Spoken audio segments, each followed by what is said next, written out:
12 febbraio, tutto aperto sull'intero territorio comunale. Tuttora sospeso il giudizio etico sulle aperture di domenica, giorno che moltissimi vorrebbero dedicato solo alla famiglia e al meritato riposo. Arriva ora la decisione normativa, che è quella della Regione Veneto, che ammorbidisce un po' la liberalizzazione selvaggia degli orari e dei giorni di apertura dei negozi stabilita dal nuovo governo Monti.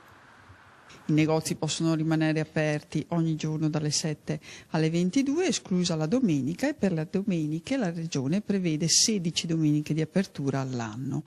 16 aperture domenicali, ha detto la Giunta Zaia, e così sarà, contandole bene perché non ce ne sia neanche una in più, dato che Padova avrebbe preferito mantenerne 12 come finora. Queste 16 domeniche sono state stabilite dalla legge, di fatto rispetto alle liberalizzazioni sono una mediazione a ribasso, quindi sono state scelte le 16 che si dovevano scegliere, neanche una di più, riguardano tutto il territorio.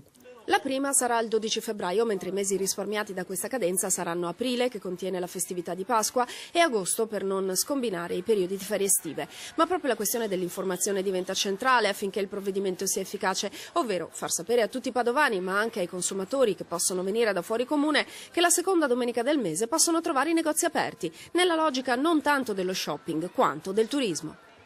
Quindi i consumatori possono sapere che a Padova, in tutto il territorio comunale, compreso ovviamente il centro storico ma anche le zone dei quartieri, la seconda domenica di ogni mese saranno aperti i negozi.